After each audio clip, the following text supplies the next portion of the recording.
Hello, friends.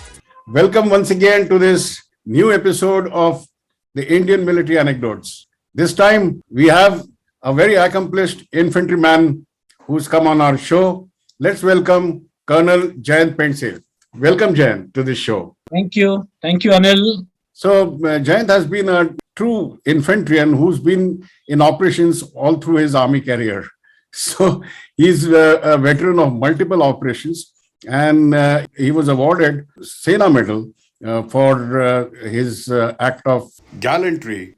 So, that story some other time. But this time today, he's going to narrate to us very interesting episode about the long-range patrol Bahadur that he led in the Spiti Valley in the Himachal Pradesh.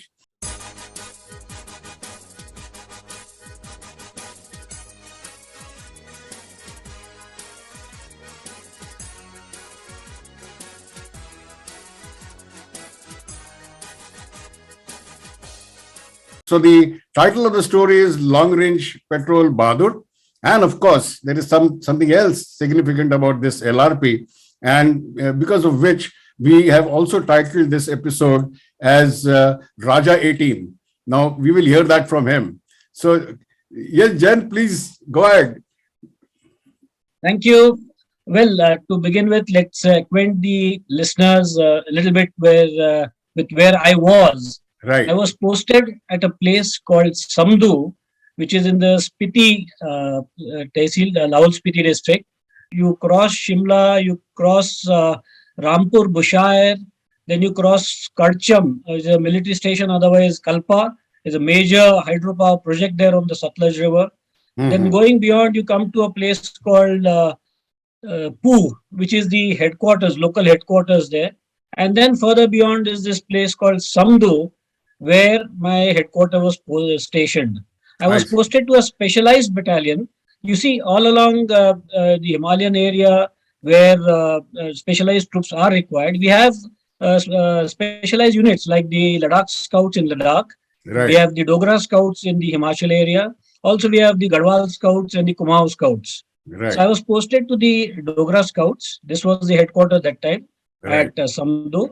And Sugar was a post which was old trade route getting into Tibet. Sugar was the forward post that we had. The Chinese border was all along. And those days, we didn't have very many Chinese forward posts. I see. This was a very difficult area.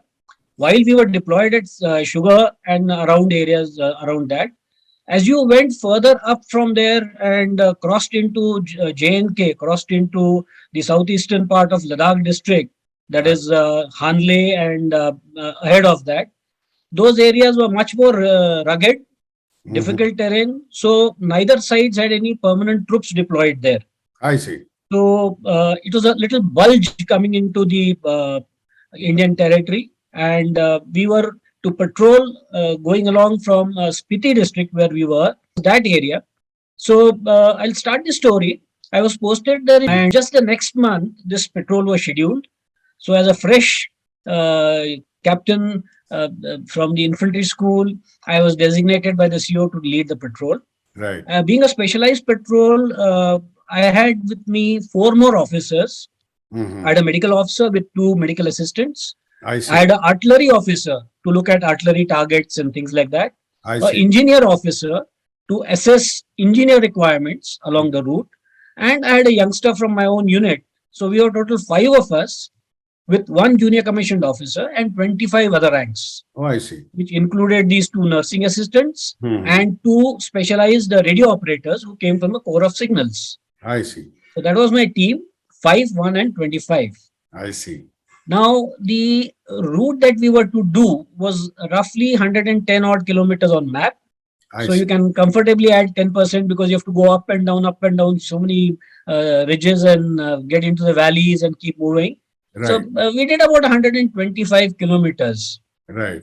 Now, preparations wise, you had to prepare for the 8 or 9 days that we expected to take to traverse this distance.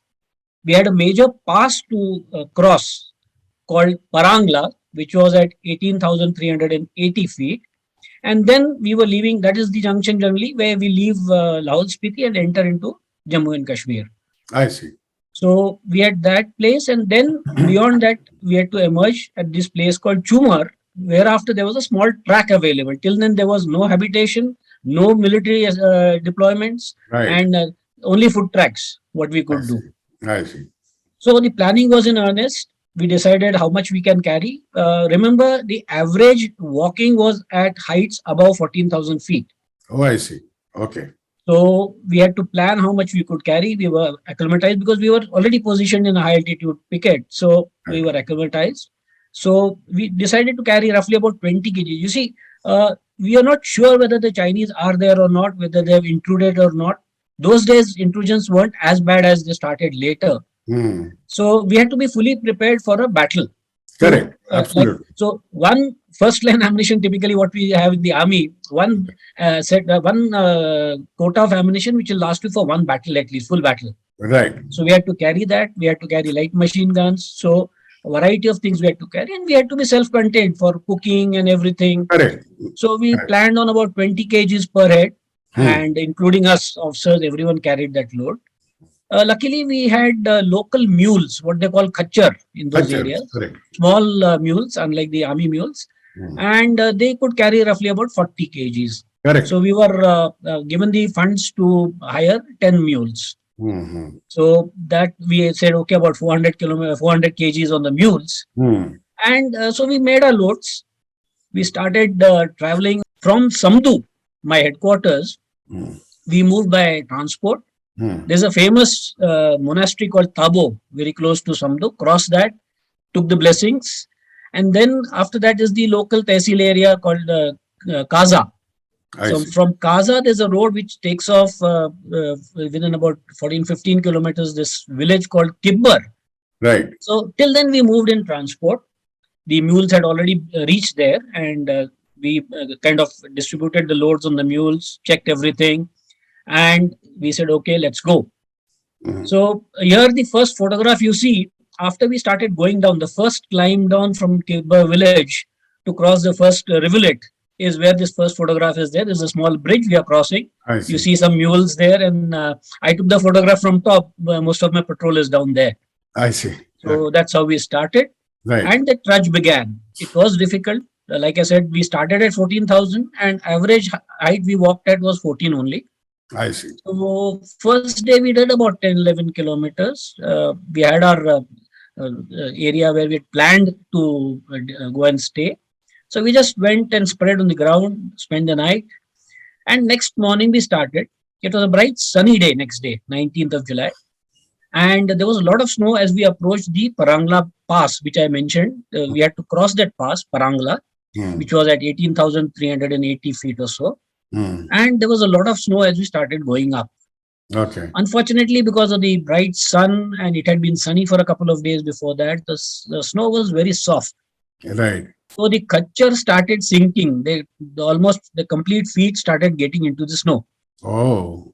Now with that, the civilians, they're civilian kachars, civilians, not Yeah. Faujis. So Yeah. they said, साहब हम आगे नहीं जा सकते हैं.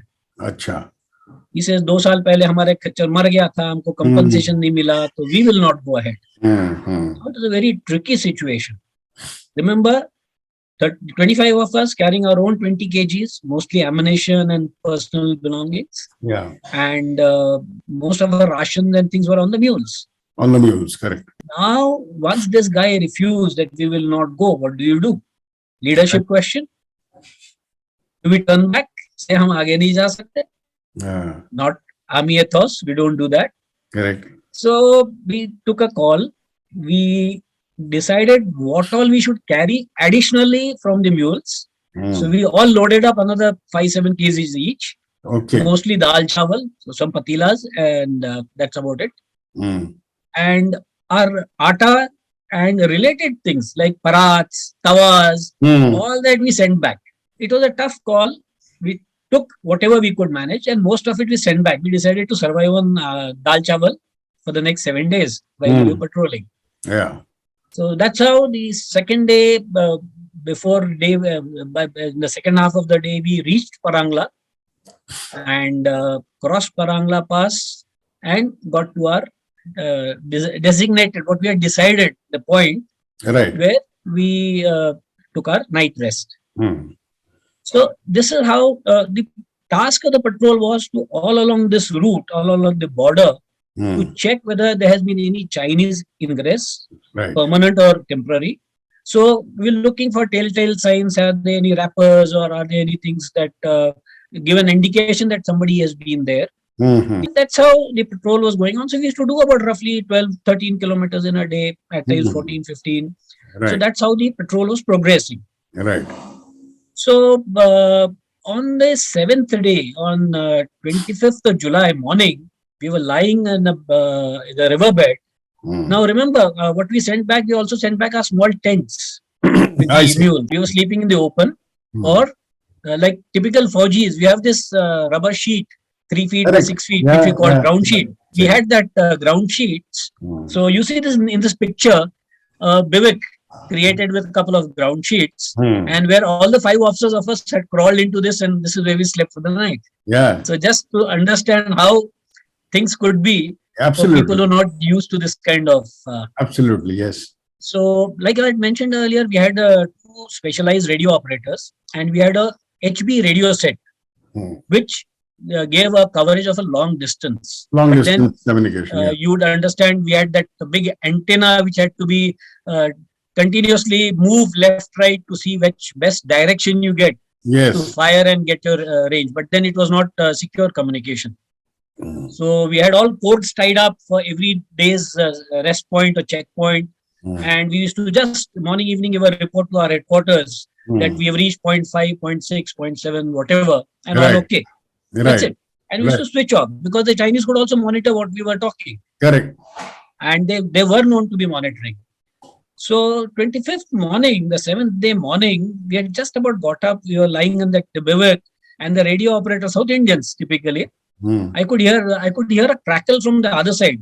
Message for Tiger, Raja 18 over. Now the audience would know that at all levels, the bosses in the army, commanders, whether he's a 10-man commander, which is a section commander, or the army chief, when they are mentioned on radio set, they are known as Tigers. That's the code. Tiger. So Absolutely. I was a Tiger of the patrol, Yeah. Yeah. Yeah. and the message was message for Tiger, Raja 18 over. Acha. Tambi responded, not understood, over. I ran out. I said, Tambi, band kar usko, okay de de, that's it. Sir, kya bol raha hai? I said, मैं बाद में बताऊंगा, तुम इसको बंद कर दो. So we got up, got ready, and started our trudge. We knew that the next evening we should be getting to our place. So that evening, I had carried 2 bottles of rum, typical for the army, between the 30 of us, just as an emergency, as an medicine, you can call it. Yeah. Yeah. Yeah. Yeah. So 2 people had carried a bottle each. So I said, okay, today we'll have a bada khana. Bada khana was same dal chawal or khichdi or Yeah, whatever we could yes. prepare, because more was there was no atta celebrated, that we yeah. carried. So we had a khichdi preparation, and we had some dry ration. You carry some dal or some kurmas. So I said we can eat some of it, and everyone got a small tot. Yeah. So I said, now I'll tell you the story what happened in the morning. Hmm. सब क्या था सब वो राजा 18 बोल रहा था. I said today is 25th July 89, Hmm. and the code that I had fixed with my adjutant, Yeah. my wife was due. Yeah. So the code was that whenever he comes to know as to what has been the outcome, the result, he should just message the boy or girl is Raja or Rani and the date. So Raja 18 meant I had been blessed with a son on the 18th of July 89. I got to know after 7 days. Wow. Very So all my interesting. officers started Very telling, interesting. sir, इसका नाम बहादुर रखो. हमारा LRP बहादुर है, so you should name तो this इसका guy नाम Bahadur. बहादुर रखो. Well, he didn't get the name Bahadur, but he joined the army, joined my unit, so he's become a Bahadur, all right. Yeah. So that's how it was. The next day, Wonderful. we had crossed this chilling river. You can see this photograph, a lot of luggage on our backs. We took off our boots, Yeah. crossed the river, and then the other side, after a little walk, we reached this place called Chumar. Right. Chumar is a very important old Buddhist monastery, Mhm. a famous monastery, small place. That was the point where we were received by a vehicle and a representative from the Leh formation, people who had come from Hanle, which was the nearest headquarters, and they had come up to Chumar to pick us up. Chumar, you can say, was roughly about 250 kilometers southeast of Leh. I So it see. was that far away. We had done this in about 8 days' time. Mhm. And like I said, maybe the map distance was about 110 kilometers, Right. but uh, practically it would have been about 125 kilometers that we survived on dal khichdi, Mhm. all that load. It was an excellent patrol. It was a difficult decision because we were also finding it difficult to cross Parangla. Mhm. And as a leader, you are challenged whether you go back and say, sorry, I failed, or Yeah. you bash on. That was the patrol I thought LRP Very Bahadur, as they interesting. talk Yeah, about. very And interesting. I Raja think. 18 is something which will remain. Yeah. So just that Raja 18 or Uh, Bahadur is now a major in my battalion. Yeah, of such a great pride. Very, very interesting story. It brings out key takeaways. One is the way the army life is, the vagaries of army life, and then the challenges of a long range patrol. And so we've seen all the photographs. So it gives a good sense of how difficult it must be. Just the survival part, just the basic survival of being there by itself is a very challenging thing. But that's the tough life that the infantryans live with. So hats off to the infantryans. So thank you very much, Chant. It's been a very exhilarating story that you narrated. And I'm very sure all our viewers are going to really, really like it. And we look Thank forward you. to having you more often on our show. So thank you so much again. Thanks Thank you. for being Thank on the show. you.